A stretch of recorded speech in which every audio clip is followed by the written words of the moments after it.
Airstrip 1, government uses big tech data to manipulate public behavior, study shows, known as nudges.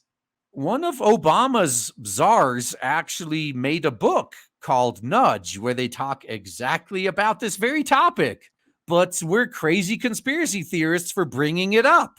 Before I even get into this article, I just want to remind people that this is how the so-called free world works. In China, the Chinese government flat out declares things that, yeah, we're censoring this. What are you going to do about it, huh? Here in the free world, the government just puts the order down to big tech to censor something, and then they pretend they had nothing to do with it. Like, what are you talking about, comrade? The Constitution only applies to the government. We're not censoring anything. It's all big tech that's doing the censorship. We wouldn't want to violate their rights to censor you now, would we? Wink, wink, nudge, nudge. In the so-called free world, that's how our fascist governments operate. They don't do any of this stuff themselves. They just have their private sector goons do it for them. Government agencies in Airstrip 1 have increasingly been using sensitive data to manipulate public behavior, a study has revealed.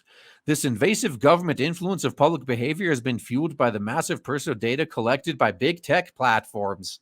Remember when we were warning about this decades ago? That if we allow these companies to harvest all this data, it's definitely going to end up in the wrong hands and be abused? Remember how we were promised this would never happen? Remember a time when Alex Jones was considered crazy? The study published by the Scottish Centre for Crime and Justice Research added that this new tactic is being used at both national and local levels to change public behavior and achieve the desired outcomes of social and health policies.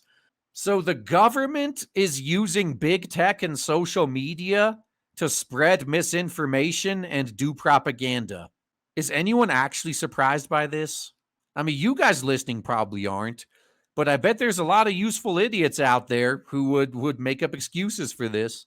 Even law enforcement agencies are using this tactic to, quote unquote, fight crime through surveillance and direct intervention, as well as targeted online advertising. Yeah, spying. Remember, with this infrastructure comes a suite of platform governance tools. Part of the vision of these solutions is to be able to conduct big data analysis on operational data and develop targeting criteria for nudges, combining those sources with other forms of open and commercial data in dashboards and frontline delivery platforms. Although these capabilities are still nascent and unproven in the majority of cases, they constitute a key potential future site with implications for influence government. The internet, as it exists right now, is definitely a double-edged sword. If we do not decentralize as soon as possible, things are just going to keep getting worse. Because while, yes, the internet is a great tool for getting around government censorship, it also allows government an unprecedented ability to steal your data and use it against you. An example of an influence operation highlighted in the study was conducted by the Home Office. It gathered data on people who purchased candles and targeted them with fire safety ads through their smart speakers. I really feel sorry for people who still buy into this Internet of Things BS, that hook up every single device in their house to the internet. Why would you do that? You're just going to become completely dependent on it, and now the government has an avenue to control you with. Congratulations. You've enslaved yourself. The authors of the study raised their concerns about this growing trend. These advanced marketing approaches are more than just communications and go far beyond media engagement. Yeah, it's propaganda, said Dr. Daniel Thomas, a co-author of the report who works at the University of Strathclyde. Okay, so now that I have you guys listening, am I the only one this happens to? The few times that I pull up a YouTube video, either on mobile where I don't have ad block or on a browser that I don't have a script or ad blocker on, 99.9% of the ads I've been getting the past few months have been for the Corona Chan vaccine.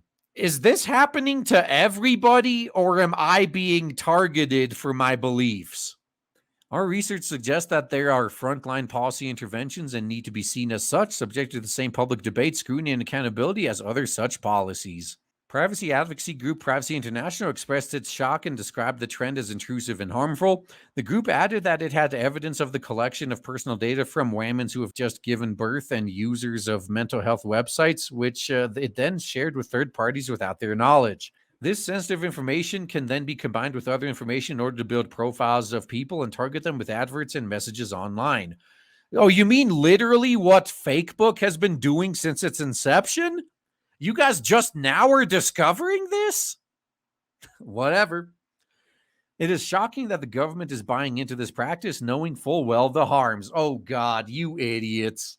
I would be more surprised if the government wasn't doing this. You could tell that these people are from Airstrip 1. You have to be that brainwashed to still trust that type of government. Oh man, I am so excited to tell you guys right now that finally, after about a year of build-up and shilling, we have launched Blade Devil on Indiegogo, and so far it is doing so well thanks to awesome people like you.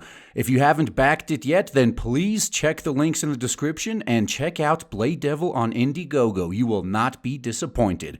Looking forward to seeing you there.